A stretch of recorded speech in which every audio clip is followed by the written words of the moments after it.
Assalamualaikum warahmatullahi wabarakatuh. A'udzubillahi minasyaitonirrajim. Bismillahirrahmanirrahim. Alhamdulillahirabbil alamin wassalatu wassalamu ala asyrofil anbiya'i wal mursalin wa ala alihi wa ashabihi ajmain wa ba'du.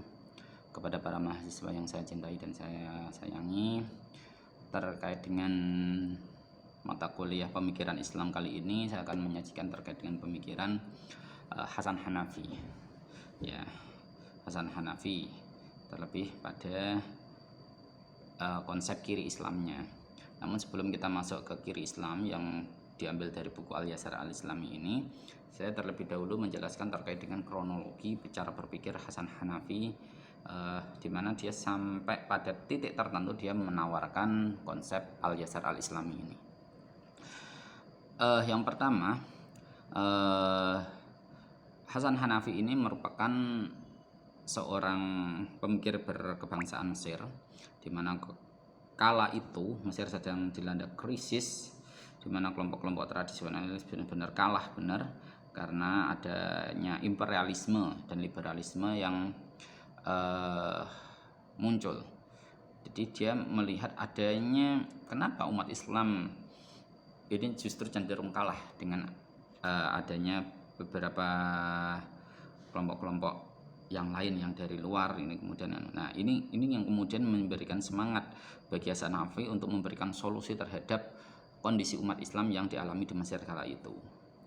Dia melihat bahwa kekalahan tersebut itu akibat dari kejumudan atau stagnasi berpikirnya umat Islam, di mana umat Islam itu hanya sebatas melakukan penafsiran ulang yang berangkat dari penafsiran secara tekstualis. Di sini dari masa ke masa hanya terjadi pengulangan qiraah tikroriyah ya. Jadi hanya sebatas mengulang penafsiran. Jadi tidak berupaya untuk bagaimana penafsiran itu memberikan manfaat bagi umat Islam untuk maju. Katanya Al-Quran itu dalam, tidaknya Al-Quran ya, katanya dalam sebuah diktum itu mengatakan Al-Quran itu akan menjadi sholih likulli zamanin wa makanin, dan harus memberi petunjuk bagi pemeluknya, pemeluk Islam maksud saya. Nah, ini menjadi suatu problem dalam kajian keislaman. Terus yang kedua, Hasan Hanafi ini melihat adanya kecenderungan dari kelompok Islam, terutama kelompok Islam tradisionalis, dan juga kelompok Islam nasionalis sosialis yang ada di Mesir ini mengalami berada dalam posisi inferior.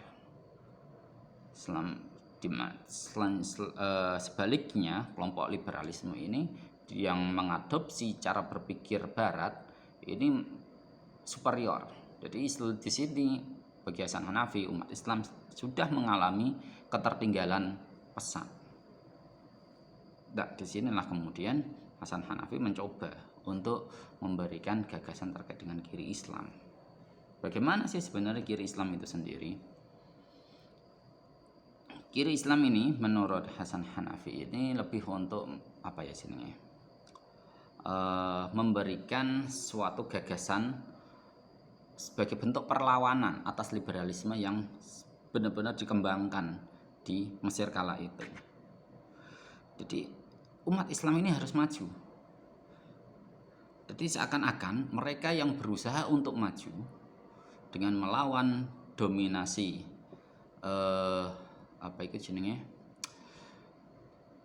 dengan melawan dominasi cara berpikir Islam klasik, ini dianggap sebagai orang yang sudah tidak lagi Islam, sudah tidak lagi Muslim, pengikut Barat atau apa. Nah, ini Hasan Hanafi menurutnya ini sebuah kenaifan cara berpikir, ini fatal ini. Tapi di samping itu Hasan Hanafi juga tidak mau menerima cara berpikir ala Barat, sehingga di sini Hasan Hanafi juga menolak model cara berpikir Barat yang cenderung liberal, yang cenderung apa. Nah, sehingga di sini dia mengenalkan ada upaya mengenalkan pemikiran terkait dengan kebangkitan Islam dari kelompok Islam sendiri, sehingga dia disebut sebagai kelompok oksidentalis ya, lawan dari orientalis ya, oksidentalis, dia mencoba untuk memberikan perlawanan terhadap hegemoni barat. Nah, mencoba untuk menghegemoni barat, sehingga banyak karya yang ditulis oleh Hasan Hanafi. Ada kalanya Turas wa Tajdid yang pertama itu, yang paling pertama. Terus ada Minan Nas ilal Waqi, ya, Minan Nas ilal Waqi. Terus ada sampai ada ya Al Yasar Al Islami, ada yang Fikrun Al Ma'asir. Nanti insya Allah saya akan share seluruh file ini, semuanya alhamdulillah berbahasa Arab semua ya. Jadi bagi kalian yang sudah bisa bahasa Arab, nanti bisalah kira-kira untuk membahas tentang itu. Ya. Jadi kiri Islam ini muncul akibat apa itu jenenge? Adanya feodalisme dan kapitalisme yang beredar di Mesir kala itu. Ya. Terus yang kedua itu terkait dengan liberalisme yang muncul dari hasil dari kolonialisme Barat yang berada di Mesir kala itu. Terus yang ketiga itu terkait dengan Marxisme yang berkembang di Mesir, sehingga disinilah dia harus melakukan perlawanan sebagai melakukan perlawanan terhadap hegemoni itu, ya. Sehingga di sini harus ada upaya untuk melakukan tasdid. Turosnya sudah ada, tapi tasdidnya ini yang belum ada bagi Hasan Hanafi, ini harus digalakkan. Lantas bagaimana caranya? Paradigma yang dirubah. Nah, ini harus membentuk sebuah paradigma yang diubah. Bagaimana maksudnya? Teks-teks agama, apapun itu, cara berpikir agama itu bukan pada wilayah teosentris, tetapi lebih mengarah kepada antroposentris. Jadi nasnya bagaimana, waqi'nya bagaimana, bagaimana teksnya dan bagaimana realitasnya. Ini yang harus didialogkan. Jadi kita tidak sebatas pada hadharatun nas atau paradigma teks, ya, bukan pada peradaban teks yang kita bangun, akan tetapi bagaimana teks berbunyi dan bagaimana realitas yang harus diterapkan. Nah, ini yang diusulkan oleh Hasan Hanafi. Sehingga cara berpikir dalam memahami teks-teks agama, kita tidak sebatas pada pemahaman tekstualis, ya, tidak pada persoalan linguistik, bukan pada persoalan kebahasaan, tetapi juga pada realitas sosial yang terjadi di masyarakat. Ya. Misalkan terkait dengan perbudakan atau apa, ini kalau dalam memahaminya secara tekstualis akan jatuh pada wilayah hegemoni feodalisme yang dikembangkan, dan ini memang yang diterapkan kelompok-kelompok liberalis semacam ini di Mesir kala itu, sehingga kelompok-kelompok itu paham teks-teks agama ini kalau kita pahami secara literal justru akan menghegemonikan feodalisme ini, karena perbudakan itu selamanya budak, dia tidak bisa bangkit. Kenapa? Karena cara memahami memahami teks yang dihegemoni selama ini lebih kepada persoalan teks. Ya, jadi masih batas pada teks, tapi tidak berbicara masalah realitas ini. Lah, sehingga di sini Hasan Hanafi ini harus ditafsirkan secara antroposentris, ini nggak bisa semacam itu. Nah, jadi perbudakan itu ya tidak hanya persoalan untuk sebagai dam atas sebagai denda atas penyimpangan dalam hukum syariat, tidak. Tapi bagaimana memberikan hak asasi manusia sebagaimana manusia itu diturunkan ke bumi. Jadi tidak hanya sebatas untuk sebagai barang ganti ketika seseorang melakukan penyimpangan, misalkan orang yang sedang melakukan hubungan intim dengan istrinya di siang bulan Ramadan, tidak hanya sebatas itu.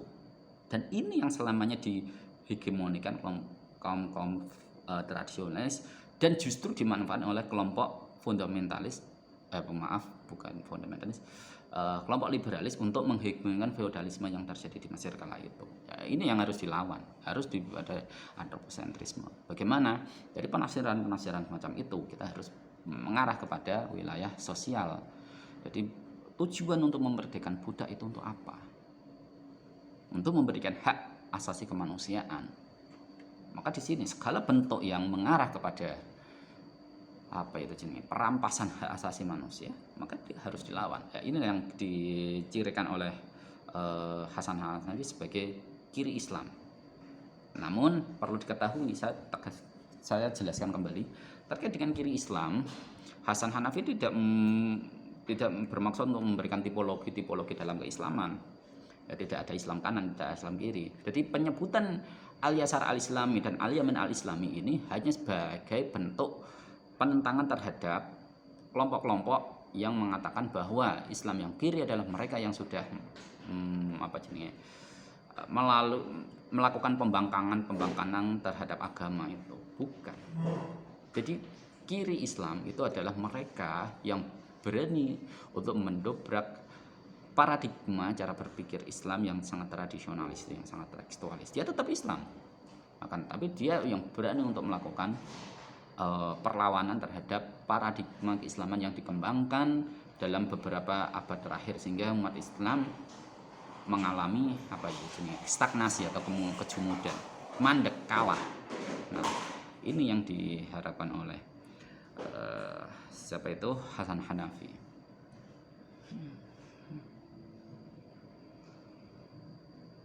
Nah, nanti bisa dibaca ya di dalam kitab Al-Yasar Al-Islami. Jadi dalam menghadirkan Al-Yasar Islami, itu Hasan Hanafi itu mengajak untuk mereaktualisasikan kembali atau melakukan revitalisasi hajanah klasik. Hajanah klasik saat itu sudah bagi Hasan Hanafi sudah sangat kritis terhadap realitas.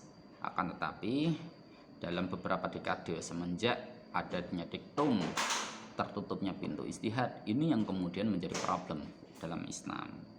Jadi ini perlu digali ulang.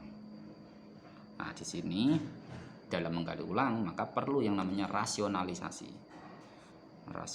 terhadap hajanah klasik itu.